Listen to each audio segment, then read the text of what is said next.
जमीन को बोल रहे हैं ये लैंड बैंक है। अभी आपके पास 25 एकड़ है, 10 एकड़ है, 15 एकड़ जमीन है। जिस दिन बोल देंगे भारत में आदिवासी नहीं रहता है, ये बात अप्रूव्ड हो गई, तो आपकी जमीन जिसका कानून बनाया गया था बिरसा मुंडा के आंदोलन की वजह से, जिसमें 1 लाख लोग मारे गए थे, सेकेंड वर्ल्ड वॉर में इतने लोग नहीं मारे गए जितने बिरसा मुंडा के आंदोलन में मारे गए। इस देश में एक अलग माहौल बनाया जा रहा है।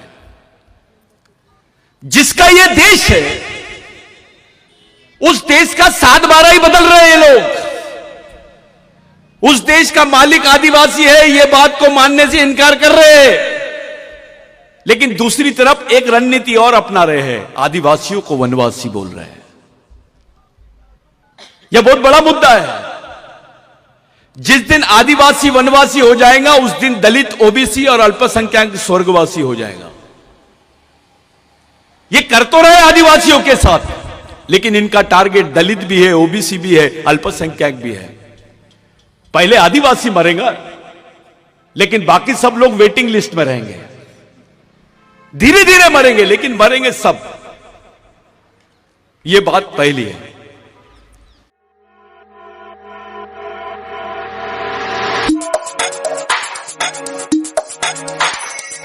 ऐसा लगता है कि पंडा फोन पे बात करते रहता है भगवान से कि कौन से दिन कहां मिलेगा। हमारे दिमाग में डाला जाता है, शनिवार है हनुमान जी की तरफ चले जा, मंगलवार है शंकर भगवान की तरफ चले जा, गुरुवार है फलाना लक्ष्मी की तरफ चले जा, इतने बजे जाना, इतने बजे मंदिर में जाना, इतने बजे पूजा करना। बिरसा मुंडा ने बोला, मैं ऐसे भगवान को नहीं मानता हूं जो ब्राह्मणों की मानता है। हिंदू राष्ट्र का मतलब होता है आदिवासी मुक्त भारत। जो इस देश को हिंदू राष्ट्र घोषित करना चाहते हैं, उसका दूसरा मतलब होता है आदिवासी मुक्त भारत, यानी बगैर आदिवासियों का देश। जिस दिन आदिवासी वनवासी हो जाएगा, उस दिन दलित, ओबीसी और अल्पसंख्यक स्वर्गवासी हो जाएंगे। 1993 में भारत सरकार ने संयुक्त राष्ट्र संघ में एक प्रस्ताव भेजा, जिसमें लिखा है कि भारत में आदिवासी रहते ही नहीं है। इसका मतलब यह होता है कि भारत में आदिवासी नहीं है और भारत के आदिवासी नागरिक भी नहीं। तो इन लोगों ने आपकी पहचान को भी खत्म कर दिया, आपकी नागरिकता को भी खत्म कर दिया। लोगों ने आरोप लगाया कि बाबा साहब ने संविधान में आदिवासियों को डिफाइन नहीं किया। ये बात, आदिवासी सांसद थे, जितने दलित सांसद थे, जितने ओबीसी के सांसद थे,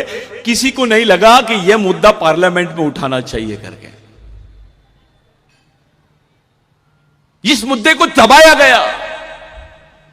93 में बाबरी मस्जिद शहीद हुई, राम मंदिर का मुद्दा खड़ा हो गया। उसके पहले राजीव गांधी को मारे, बॉम्बे ब्लास्ट हुआ। उसी दरमियान भारत सरकार ने संयुक्त राष्ट्र संघ में चुपके से यह स्टेटमेंट दे दिया कि भारत में आदिवासी नहीं रहते हैं। साथियों, संयुक्त राष्ट्र संघ का एक संविधान है जिसमें आदिवासियों के लिए विशेष अधिकार है, जिसको इंडिजिनियस पीपल राइट्स बोलते हैं। मूल निवासी होने के अधिकार है, उसमें विशेष प्रावधान है कि आदिवासी क्षेत्र में सरकार भी अपने प्रोजेक्ट को नहीं लॉन्च कर सकती है जब तक आदिवासियों की ग्राम सभा उसको मान्यता ना दे। वहां ग्राम सभा का उल्लेख वैसा नहीं है, वहां विलेज ऑफ इंडिजिनियस पीपल लिखा हुआ है। यह मुद्दा इसलिए उपस्थित कर रहा हूं क्योंकि यह आपको खत्म करने वाला मुद्दा है। यह इतिहास हो जाएगा कि यहां के राजा थे, हमारे पहले अहिरी के राजा थे, नागपुर के राजा थे, आदिवासी राजा था, फलाना राजा था, यह बोलने के लिए रह जाएगा। क्योंकि अब जो तुम्हारा बच्चा पैदा होगा वो आदिवासी नहीं रहेगा। ये पहले समझ लो। तुम जो सोच रहे हो, जो तुमको आज आरक्षण है, आप अनुसूचित जनजाति के करके नहीं है, आप आदिवासी हो करके है। आपको 5वीं अनुसूची के अधिकार मिले हैं, आपको जमीन पे प्रोटेक्शन मिला है। आप अनुसूचित जनजाति के हो करके नहीं, आप आदिवासी हो करके मिला है। डॉक्टर बाबा साहब अंबेडकर ने संविधान की जो डिबेट हुई, जयपाल मुंडा ने जब यह प्रश्न उठाया कि आदिवासियों को आदिवासी बोला जाए, तो बाबा साहब ने उसका इंटरप्रिटेशन किया कि आदिवासी, पूरे देश के आदिवासियों को एक जगह लाने के लिए अनुसूची बनाई गई है, जिसको शेड्यूल बोला गया है। उसका हिंदी में अनुवाद गलत हुआ है कॉन्स्टिट्यूशन में। बाबा साहब ने बोला to consolidate, to make consolidate the tribes of India, all tribes of India, I am framing a schedule to define them who are Adivasis. इसलिए डॉक्टर बाबा साहब अंबेडकर ने उनको शेड्यूल ट्राइब बोला। लोगों ने आरोप लगाया कि बाबा साहब ने संविधान में आदिवासियों को डिफाइन नहीं किया। यह बात गलत है। बाबा साहब ने संविधान में प्रावधान रखने के पहले संविधान पूर्व बहस में, जिसको प्री कॉन्स्टिट्यूशन डिबेट बोलते हैं, उसमें बाबा साहब ने रखा, जिसको 2010-11 में सुप्रीम कोर्ट ने कंफर्म किया कि आदिवासी ही देश के मूल मालिक है और वो प्रथम नागरिक है। साथियों, आदिवासियों के संबंध में सुप्रीम कोर्ट बोलने के बाद भी गवर्नमेंट नहीं मानती है। इस देश की व्यवस्था संवैधानिक व्यवस्था है। यहां संविधान बनाया बाबा साहब ने। सुप्रीम कोर्ट से बड़ा कोई कोर्ट नहीं है, कोई कोर्ट नहीं है भारत में। सुप्रीम कोर्ट के बोलने के बावजूद भारत सरकार यह मानने को तैयार नहीं है कि आदिवासी इस देश के मूल मालिक है। हमारे बैल सांसद जाते पार्लियामेंट में और चुपचाप बैठते हैं, कुछ नहीं बोल रहे हैं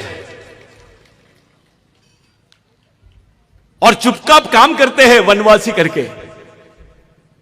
अबे तेरे अंदर का बाबूराव शर्माके का खून मर गया क्या? टंट्या भील का खून मर गया क्या? बिरसा मुंडा का खून मर गया क्या? गुंडा धुर का खून मर गया क्या? बाबा साहब का खून मर गया? क्या बात है रे भाई? तेरे साथ तेरी आने वाली पीढ़ी को भी खत्म करने का षड्यंत्र देख रहा है और तुम बंदर जैसे चुपचाप बैठ के देख रहे हो कि क्या चल रहा है देश में। ये इसलिए बोल रहे हैं कि भारत में आदिवासी नहीं रहते हैं। भाग्यश्री ताई, ये बहुत इंपॉर्टेंट बात बता रहा हूं, क्योंकि भारत विश्व में पहला देश है जिसने बोला है कि हमारे पास लैंड बैंक है। पैसे की बैंक नहीं, जमीन का बैंक है। और ये जमीन की बैंक किसकी है? ये किसकी जमीन के भरोसे बात कर रहे हैं? ये आदिवासियों की जमीन के भरोसे बात कर रहे हैं। कोई ताली वाली मत बजाओ। ये आपकी जमीन को बोल रहे हैं ये लैंड बैंक है। अभी आपके पास 25 एकड़ है, 10 एकड़ है, 15 एकड़ जमीन है। जिस दिन बोल देंगे भारत में आदिवासी नहीं रहता है, ये बात अप्रूव्ड हो गई, तो आपकी जमीन जिसका कानून बनाया गया था बिरसा मुंडा के आंदोलन की वजह से, जिसमें 1 लाख लोग मारे गए थे, सेकेंड वर्ल्ड वॉर में इतने लोग नहीं मारे गए जितने बिरसा मुंडा के आंदोलन में मारे गए। जमीन की लड़ाई थी वो। बाबूराव शर्माके की भी लड़ाई जमीन की थी। अहिरी से उस तरफ रामाकुंडम, गढ़चिरौली, चंद्रपुर, आदिवासी औरतों को ब्लाउज नहीं पहनने दिया जाता था। अपना छाता नहीं ढाक सकते थे वो ढाकने के लिए भी टैक्स देना पड़ता था, क्योंकि व्यवस्था ब्राह्मणवादियों के हाथ में थी। राजा भले आदिवासी था। उस व्यवस्था में बाबूराव शर्माके का संघर्ष शुरू हुआ। उस व्यवस्था में अगर ब्राह्मण ने मर्डर भी कर दिया तो उसको सजा का प्रावधान नहीं था। यह मनुस्मृति का कानून है। लेकिन जब आदिवासी विद्रोह हुआ, उस विद्रोह के बाद में यहां पर आदिवासियों को एक नाम दिया गया जो विश्व के किसी आदिवासियों को नाम नहीं दिया गया। उसका नाम है क्रिमिनल ट्राइब। गुनेगारी जमात। हमारा राजा भी था तो उसको भी क्रिमिनल ट्राइब बोला गया है। आदिवासी का बच्चा पैदा होते से क्रिमिनल ट्राइब है। आज भी बाबूराव शर्माके का नाम शहीदों की लिस्ट में नहीं है, क्रिमिनल ट्राइब की लिस्ट में है। क्रिमिनल ट्राइब को शहर में जाने का कोई अधिकार नहीं था।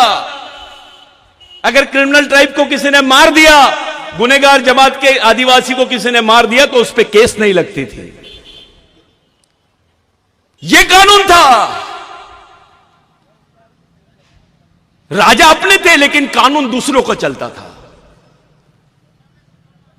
हमारे लोगों को इस क्षेत्र में इस क्षेत्र को दंडकारण्य बोलते हैं। दंडकारण्य का मतलब यह होता है कि जिनको सजा दी जाती थी उनको यह क्षेत्र में रखा जाता था। आज भी किसी को ट्रांसफर करना है, कोई ऑफिसर ज्यादा वहां पर यह कर रहा है तो उसको गढ़चिरौली भेज देते हैं, अहिरी भेज देते हैं, आलापल्ली भेज देते हैं। ये कौन सी जगह है सजा देने के लिए, जिसको ओपन प्रिजन बोलते हैं, खुली जेल। खुली जेल यानी गढ़चिरौली। इस संघर्ष को अंजाम दिया था उस वक्त बाबूराव शेड़माके ने। बाबूराव शेड़माके अपने जमींदारी को छोड़ा, गोंड को साथ में लिया, माड़िया को साथ में लिया, दलित को साथ में लिया, ओबीसी को साथ में लिया, मुस्लिम पठान को साथ में लिया और आंदोलन छेड़ा। बाबूराव शेड़माके के आंदोलन ने ये जो पश्चिमी क्षेत्र है चंद्रपुर तक, वहां के दलित के पास, आदिवासी के पास, ओबीसी के पास, मुस्लिम के पास जो जमीन आई है वो बाबूराव शेड़माके के आंदोलन की वजह से आई है। उस आंदोलन के बाद ही तुमको सरकार ने जमीन के पट्टे दी। 1911 के पहले के रिकॉर्ड चेक कर लो। तुम्हारा भगवान कौन है? कौन से भगवान ने तुमको जमीन दिया? किनके आंदोलन की वजह से तुम्हारे हाथों में जमीन आई? उस वक्त तो आरक्षण नहीं था, उस वक्त कोई नौकरी के साधन नहीं थे, सिर्फ मजदूरी करते थे लोग। उसका साधन जिंदा रहने का यानी जमीन ही थी। वो जमीन भी हमारे पास से अब जाने वाली है।